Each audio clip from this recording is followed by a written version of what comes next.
그러므로 참된 신앙은 보지 못하고 믿는 신앙이에요. 보지 못하고 믿는 자가 복이 있도다. 히브리서 11장 3절에 보면 믿음으로 모든 세계가 하나님의 말씀으로 지어진 줄을 우리가 아나니 보이는 것은 나타난 것으로 말미암아 된 것이 아니니라고 말씀하셨어요. 우리가 진짜 지금 현재 보이는 것은 그 나타난 현상으로 말미암아 된 것이 아니라는 거예요.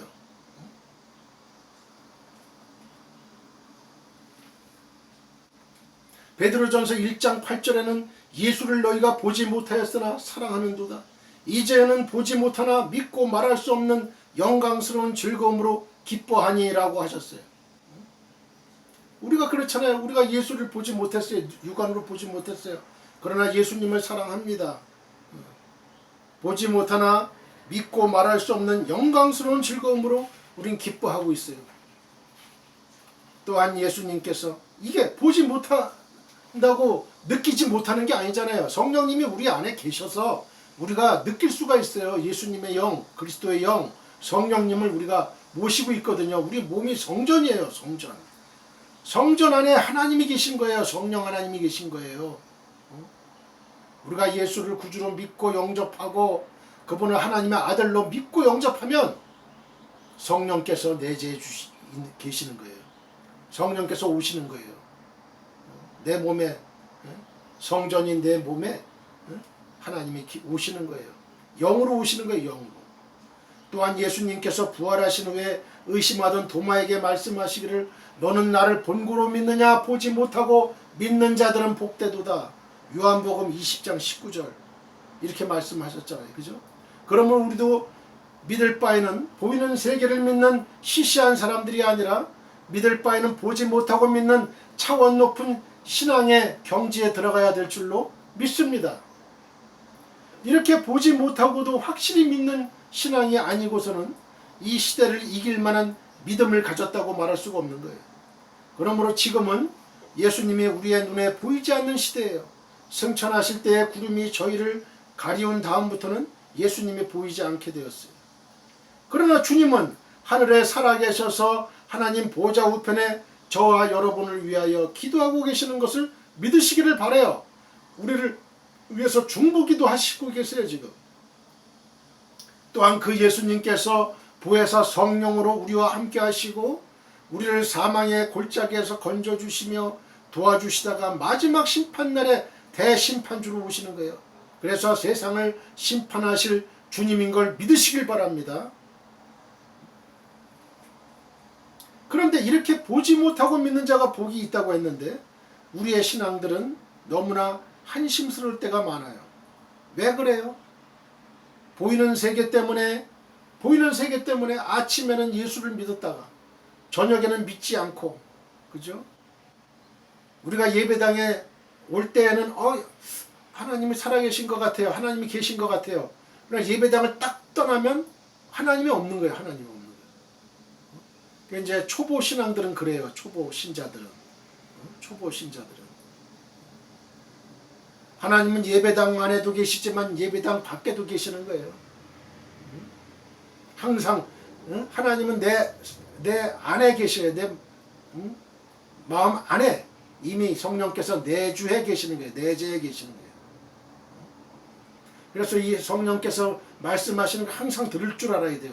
성령의 음성을 항상 들을 줄 아는 영적인 민감한 귀, 할례받은 귀가 돼야 되는 거예요. 영적인 눈이 돼야 되는 거예요. 어떤 사람을 딱 봤을 때 투시가 되는 거예요. 투시가. 다 보이는 거예요. 다 보이는 거예요. 그 사람 생각도 보이고 다 보이는 거예요. 이 영적으로 민감도를 키워야 되는 거예요. 민감도. 우리가 전기에서도 이 누전 감지기가 있거든요. 누전. 이 전기가 새 나가는 그 누전 감지기에도 이 감도가 틀려요. 민감도가 1.0이냐 0.5냐 0.2냐 민감도가 틀려요. 이게 민감도가. 이 숫자가 작을수록 민감도가 민감해지는 거예요. 이게 민감해지는 거예요. 우리도 이 영적인 아주 민감도가 아주 민감해져야 되는 거예요.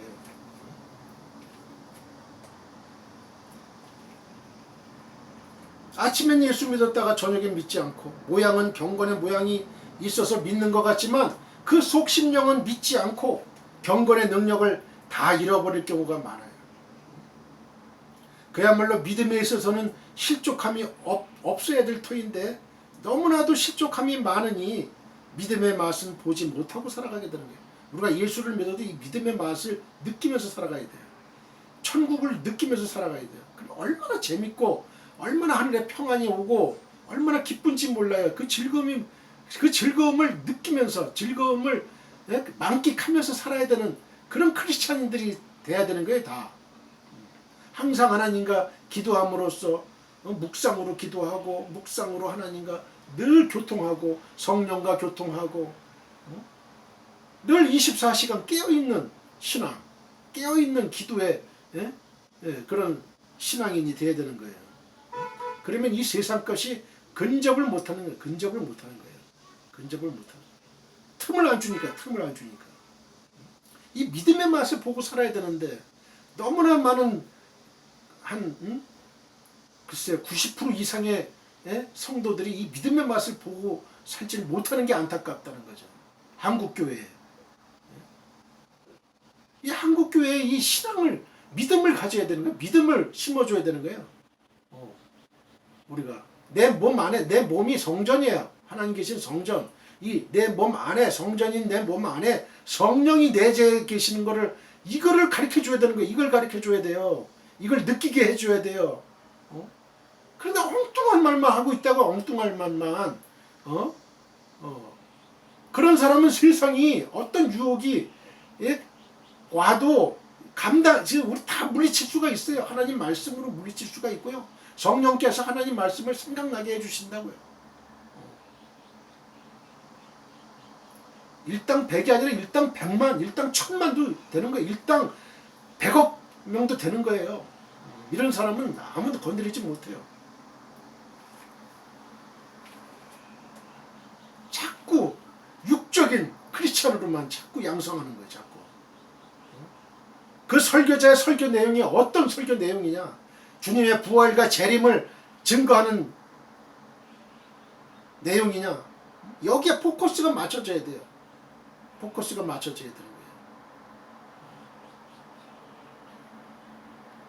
하나님의 말씀대로 신앙 생활하는 그 크리스찬으로 만들어야 되는 것이죠. 복음 있는 것은 잠깐이고 영원하지 못해요. 그래서 고린도후서 4장 18절에 말씀하시기를 우리의 돌아보는 것은 보이는 것이 아니요 보이지 않는 것이니 보이는 것은 잠깐이요 보이지 않는 것은 영원함이라고 하셨어요. 보이지 않는 것, 영의 세계는 영원한 거예요. 영원한 거예요. 보이는 세계는 이건 다 없어질 거예요. 이건 다 없어질 거예요. 새하늘과 새 땅이 오면 다 없어져요. 이 지구상에 있는 모든 것 다 없어져요. 다 파괴가 돼요.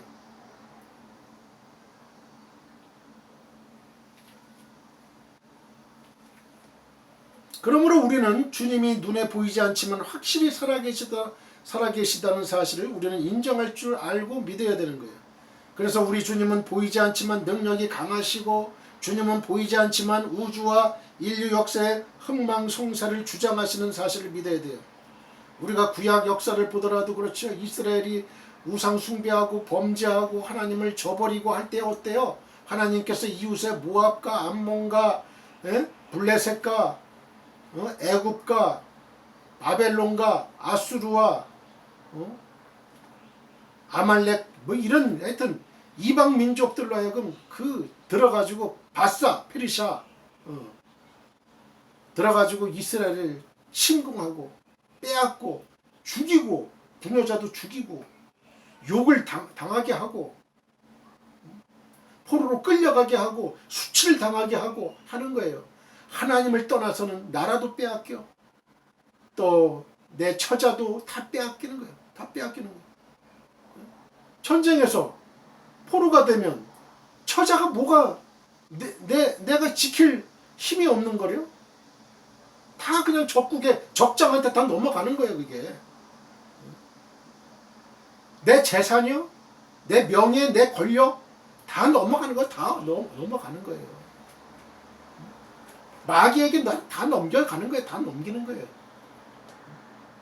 이 세상 살면서 하나님을 절대 배신하지 말고 하나님의 뜻대로 살아가는 개인이나 가족이나 그 민족이 되시기를 바랍니다. 그런 교회가 되시기를 바라요. 하나님을 진정으로 하나님만을 섬기면 우상을 숭배하는 걸 다 버리고 재버리고 산당 재버리고 이러면 하나님은 우리나라에 다시 한번 복 주시고 한국교회에 다시 부흥을 주시는 그런 놀라운 역사가 일어날 줄 믿습니다. 그런 역사가 일어날 줄 믿어요. 설교자가 교회에서 하나님 말씀만을 증거하고 세상적인 지식, 세상적인 철학, 세상적인 경험, 세상적인 사설, 이건 그게 선포가 되면 안 돼요. 하나님 말씀, 살아계신 오직 살아계신 하나님의 말씀만이 증거되어야 되는 거예요. 예루살렘 성전이 AD 70년 로마의 티투스 장군에 의해서 완전히 전소됐어요. 파괴됐어요. 예수님은 그 사실을 미리 알았던 거죠. 알았던 거예요. 예루살렘아 예루살렘아 예루살렘 성전을 향해서 울었잖아요. 울었어.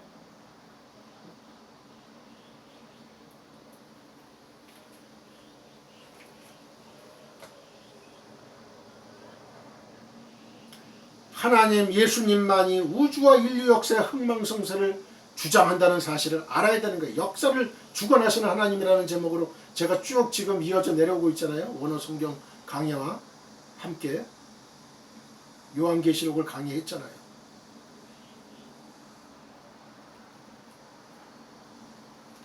옛날 중국 역사를 보면요. 중국 전환시대에 소무라고 하는 충신이 있었어요. 그때 이 한나라는 계속해서 이 흉노족과 싸움을 벌이고 있는 그런 가운데 있었죠. 그래서 전한의 소무가 그만 흉노의 포로가 되고 말았습니다. 그래서 소무는 이리저리 끌려다니면서 포로 신세가 돼가지고 간신히 연명을 하고 있었어요. 그런데 얼마간에 이제 세월이 지난 뒤에 전한과 흉노 사이에 전쟁을 그치고 화친조약이 체결됐어요. 뭐 전쟁이 계속 이어질 수는 없잖아요, 그죠? 언젠가는 화친조약이 이제 체결되죠. 이때 전한의 외교관들이 흉노에게 우리 그 전한의 그 충신인 그 소무를 돌려달라고 요청을 했어요. 이때 이런 요청을 받은 그 흉노는 회신을 하기를 소무는 죽었다. 이렇게 회신한 거예요.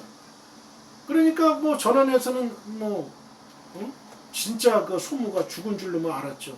적국에서 소무가 죽었다고 회신을 하니까. 그런데 어느 날 포수가 이제 사냥을 했는데 사냥을 해가지고 기러기를 한 마리 쏘았어요. 근데 그 기러기 발목에 무엇이 그게 매어 있었어요. 그래서 이제 풀러 보았더니 그건 뜻밖에도 소무가 자기가 살아있다는 걸 살아있다는 사실을 적은 글이었어요. 그래서 그 글을 기러기 글이라 해가지고 중요시 이제 하는데요. 그래서 이걸 근거로 해서 전하는 충신 소무를 다시 돌려받았다는 그런 이야기가 있습니다. 우리는 여기에서 소무란 충신이 쓴 글이 기러기 발목에 붙들어 메어져 있었다는 것이 얼마나 중요한지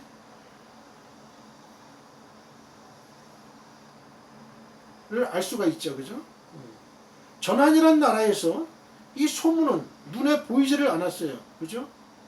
눈에 보이지를 않으니까 왜? 흉노의 그 포로로가 됐으니까. 그래서 흉노의 말대로 죽었다고 하니까 죽은 줄만 알고 있을 수밖에 없었잖아요.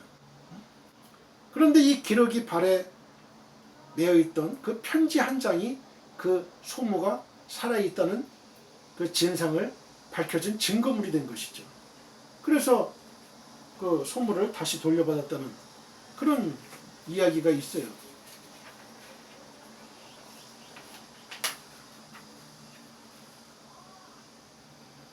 예수님이 하늘로 승천하신 후에 예수님은 사람들의 눈에 보이지 않지만은 하늘에 계셔서 그가 보내신 확실한 증거가 있는데, 이는 보혜사 성령님을 보내주신 거예요.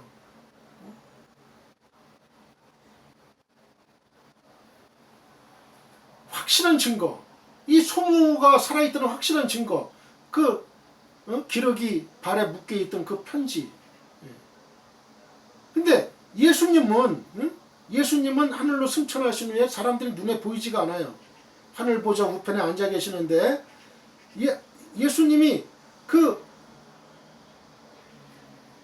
하늘에 계셔가지고 예수님이 보내신 확실한 증거가 뭐냐? 보혜사 성령님을 보내주시겠다, 이렇게 약속하셨었거든요. 그 성령님이 오순절 마가다락방에 임하신 거예요. 성령님이 오순절에 성령님이 오심으로 우리에게 놀라운 구원의 역사를 시작하신 거죠. 오순절에 강림하신 그 성령님이 사도들을 세우셔서 복음을 전하게 하신 거예요. 그래서 사도시대 이후에 많은 사람들이 죄를 회개하고 주께 돌아와서 구원에 참여하게 되었습니다. 그런데 이 귀한 축복의 사건은 그 후에도 계속 오늘까지 이루어지고 있잖아요. 그가 예수님이 떠나가시면서 다른 보혜사를 보내신다고 약속하셨는데, 그 약속대로 지금 복음의 역사는 성령의 역사로 말미암아 이루어지고 있는 줄 믿습니다. 그래서 성경 말씀은 사람에게서 나올 수 없는 지극히 놀라운 말씀이에요. 또한 세상 끝날까지 전파될 이 말씀은 낡아지지 않고 늘 새 맛으로 은혜를 끼치는 말씀입니다. 늘 은혜를 끼쳐요. 하나님의 말씀은. 이 하나님의 말씀은 사람의 지혜로는 도저히 만들어낼 수 없는 깊고 능력 있는 말씀입니다. 인간이 아무리 지혜가 있다 한들 하나님의 지혜의 말씀을 따를 수가 없어요. 우리는 이 말씀을 통해서 주님이 우리 눈에 보이지 않지만은 우리는 보이는 것 이상으로 힘있게 믿을 수 있고 흥미있게 믿을 수 있는 줄로 믿습니다. 그래서 여러분은 보이지 않는 주님을 확실히 믿는 신앙으로 굳혀질 수 있기를 주님의 이름으로 축원합니다. 둘째, 우리는 주님의 승천으로 재림신앙을 가져야 될 거예요. 제가 서두에 주님 고대가, 손양원 목사님의 주님 고대가 주님 재림을 얼마나 열망했으면 주님 고대가 6절까지 이렇게 작사 작곡 하셨겠어요. 손양원 목사님. 우리가 이런 신앙을 가져야 돼. 재림신앙을 가져야 되는 거예요.